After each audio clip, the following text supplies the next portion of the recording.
வணக்கம் சந்தனா பேசுகிறேன். வணக்கம் அனைவருக்கும். என்னோட புலனம் நான் முதல் சொல்கிறேன், பின் பண்ணிக்கோங்க, எழுதி வச்சுக்கோங்க. ஏன்னா ரொம்ப பேர் என்னோட புலனம் எனக்கு தெரியலன்னு சொல்கிறீங்க. கோசம் 1 6 2 9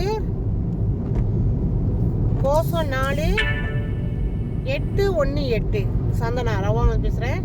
நான் ரவாங்கில் இருக்கேன்னு நீங்கள் அச்சப்பட்டோ இல்லை ஓகே இவங்க ரொம்ப தூரமாக இருக்காங்க, நம்ம பக்கத்தில் உள்ளவங்களை தேடுவோம், அப்புறம் இவங்ககிட்ட பேசிக்குவோம். ஸோ அந்த மாதிரி தப்பு கணக்கு போடாதீங்க. நான் எவ்வளோ தூரமாக இருந்தாலும் நம்மக்கிட்ட இப்போ அதாவது தொலைபேசின்னு ஒன்று இருக்குது. இது உங்களோட சொந்தக்காரவங்க வெளிநாட்டில் இருந்தாலும் நீங்கள் கால் பண்ணி பேசுகிறீங்களா இல்லையா? ஸோ எல்லா விஷயம் நம்ம கன்சல்ட் பண்ணலாம். அது நம்மளுக்கு எல்லா விதத்துலேயும் இந்த தொலைபேசி நம்மளுக்கு உதவியாக இருக்கும். ஸோ நீங்கள் எனக்கு தாராளமாக புலனம் பண்ணலாம். எங்கே இருந்தாலும் சரி, எவ்வளோ தூரமாக இருந்தாலும் சரி, எனக்கு நீங்கள் புலனம் பண்ணலாம். புலனம் பண்ணி நீங்கள் இதை பற்றி கேட்கலாம். நிறைய விஷயங்கள் இப்போ நான் சொல்லி கொடுக்குறேன். அதாவது வேலை வாய்ப்பு ஏன் இப்போ வேலை வாய்ப்பு ரொம்ப சொல்கிறேன்னு சொன்னால், இப்போ இருக்கிற சுச்சுவேஷன் நிறைய பேருக்கு வேலை போயிடுச்சு. ரொம்ப பேருக்கு வேலை இல்லை, வேலை போயிடுச்சு. ரொம்ப பேர் பொருளாதாரத்தில் கஷ்டப்படுறோம். உண்மையா? நான் இல்லைங்க, நான் கஷ்டப்படல, நான் பொய் சொல்லலை, நான் உண்மையை தான் சொல்கிறேன்.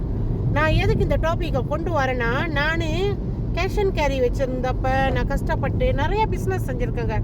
பிஸ்னஸ்னால் எம்எல்எம் பிஸ்னஸ் யாரும் செஞ்சதில்லை. ஏன்னா அதெல்லாம் நான் நம்ப மாட்டேன். பொய், ஏமாத்து, அப்ளைன்னு ஏமாத்துறது, இந்த மாதிரி மேலே உள்ளவங்க கீழே உள்ளவங்களை ஏமாத்துறது, இந்த மாதிரி நிறைய பார்த்துருக்கேன். ஸோ அதனால் அந்த பிஸ்னஸில் எனக்கு கொஞ்சம் கூட ஆர்வம் இல்லை. ஆனால் என்னைக்கு எனக்கு சீக்கு இந்த பிஸ்னஸ் நான் போய் எடுத்து இந்த ப்ராடக்டை சாப்பிட்டனோ, அது உள்ளுக்கு போய் இப்படி ஒரு பிஸ்னஸ் இருக்குதா, எல்லாரும் நம்ம கூட நிற்கிறாங்க துணையா, நம்மளுக்கு அதாவது ஏமாத்துறாங்கன்னு சொன்னதை மீறி நம்மளுக்கு உதவியாக நிற்கிறாங்கன்றது இந்த பிஸ்னஸ்ஸு. அதுதான் பி கல்ச்சரு. எனக்கு ரொம்ப பிடிச்சிருந்துச்சிங்க. நான் பிஸ்னஸ்ஸே சேரக்கூடாது, செய்யக்கூடாது, என்னோடய ஓன் பிஸ்னஸ்ங்க தான் நான் செஞ்சேன். இப்போ நான் என்னோட லைஃப் லாங், அதாவது நான் உயிர் வாழ்கிற அந்த காலம் வரைக்கும் இந்த பிஸ்னஸை என் மூச்சா நான் செய்வேன். ஏன்னா சந்தோஷம், ஆரோக்கியம், என்னோட என்ன சொல்லுவாங்க, நம்ம இப்போ ஒரு இடத்துல வேலை செஞ்சோம்னா காலையிலேருந்து ராத்திரி வரைக்கும் வேலை செஞ்சுட்டு கிடக்கணும். பட் ஆனால் இதில் அப்படி இல்லை. நான் படுத்த படுக்கையிலேருந்து என்னோட சம்பாதிச்சதை நான் பார்க்க முடியும். நான் உட்காந்துருக்க இடத்துலேருந்து என்னோட சம்பாதிச்சதை நான் செய்ய முடியும். ஸோ என் வேலையை நான் செய்ய முடியும். அப்போ எனக்கு டைமிங் ரிலீஃப். உங்களுக்கு தெரியுதா? நான் கேஷ் அண்ட் கேரி வச்சதப்போ காலையில் 7 மணிக்கு கடை திறக்கணுமே, த்ரெஸ், ராத்திரி 10-11 மணிக்கு கடை சாத்தணுமே, த்ரெஸ், வேலை எந்த நேரமும் இருந்துக்கிட்டே இருக்கும். ஆனால் இப்போ அப்படி இல்லை. ஆனால் அதில் மாதம் 2000 வெள்ளி சம்பளம் எனக்கு கிடைச்சாலும் சொந்த பிஸ்னஸ் தாங்க. நம்ம வேலைக்குன்னு நம்மளுக்கு ஒரு 2000 வெள்ளி சம்பளம் எடுத்துக்கிறோம்னு வச்சுக்கோங்க. அந்த 2000 வெள்ளி தூக்கி நம்ம அந்த கடைக்கு தான் போடுறோம்.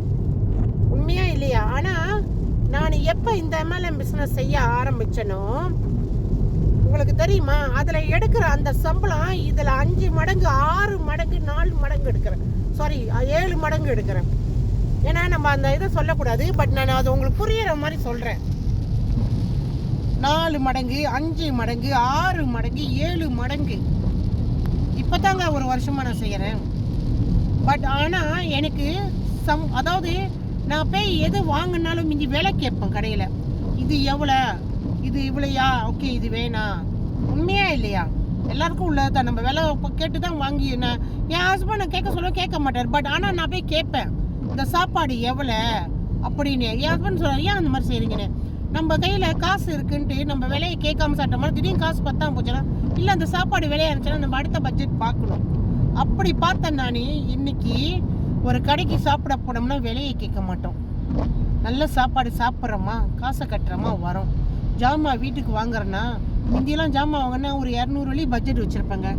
இப்போ 4000 வெள்ளி 5000 வெள்ளி பட்ஜெட் இல்லாமல் நான் எடுத்து வாங்கி கொடுக்குறேன் ஜாமானை. என் சம்பளத்தை தாராளமாக நான் வாங்கி கொடுக்குறேன், செய்கிறேன். அவ்வளோ அளவுக்கு ஃப்ரீடம் எனக்கு கிடச்சிருக்குது. அதே நிமிஷம் வெளிநாடு ட்ராவல், நாங்கள் காசு இருந்தப்போ கூட வெளிநாட்டு ட்ராவல்லாம் போகலைங்க. ஆனால் இதில் ஃப்ரீயாக கொடுக்குறாங்க. விவிஐபி ட்ராவல் கிடைக்கிது. யாருக்குங்க வேணாம் விவிஐபி ட்ராவலு? ஃப்ரீயாக சாப்பாடு, விவிஐபி சாப்பாடு, ஃப்ரீயாக ட்ராவல், விவிஐபி எல்லாம் சுற்றி பக்கம் எல்லாம் ஒரு காசு நம்ம வெளியாக்க வேண்டியதில்லை. நம்மளோட பாஸ்போர்ட் எடுத்து நம்ம துணி எடுத்து நம்ம போகிறது தான். எல்லாமே கம்பெனி செட் பண்ணி வச்சுருக்குது. வருஷத்தில் 2 வாட்டி. இன்னும் என்னங்க வேணும்? யாருக்கெல்லாம் இது வேணும்னு கண்டிப்பாக யாருக்கெல்லாம் வேணும்னு நினைக்கிறீங்களா எனக்கு புலனம் பண்ணுங்க. நான் சொல்லித்தரேன், நான் கைட் பண்ணுறேன், நான் கூட்டிகிட்டு போகிறேன். யாரெல்லாம் ஏன் கூட வரணும்னு நினைக்கிறீங்க இப்போ புலனம் பண்ணுங்க, நான் கூட்டிகிட்டு போகிறேன், ஏன் கூட வாங்க. நான் இன்னும் கொஞ்சம் நாள் ஆயிடுச்சுன்னா அப்புறம் பார்ப்போம். எப்போதுமே ஒரு விஷயம் செய்கிறப்ப நாளைக்கு பார்ப்போம், நாளான்றைக்கு பார்ப்போம், அதை செய்யாதீங்க. எது செஞ்சாலும் அப்பயே செய்யணும். அது என்னன்னு பார்த்தாலும் அப்பயே போய் பார்த்துடணும். அதுதான் நம்மளுக்கு சக்ஸஸ். இன்னும் மேலும் தெரிஞ்சுக்கணும் எனக்கு புலனம் பண்ணுங்க. என்னோட புலனம் என் கோசம் 1629 கோசம் 481 சந்தனா. எல்லாருக்கோசம் இந்த பிரார்த்தனையை நான் எப்போதும் பண்ணுவேன், நீங்களும் பண்ணுங்க. எல்லோரும் எப்போதும் ஆரோக்கியமாக எல்லாரும் எப்போதுமே அவங்க குடும்பத்தோட சந்தோஷமாக ஆரோக்கியமாக இருக்கணும். இறைவனை பிரார்த்திக்கிறேன். நன்றி, வணக்கம்.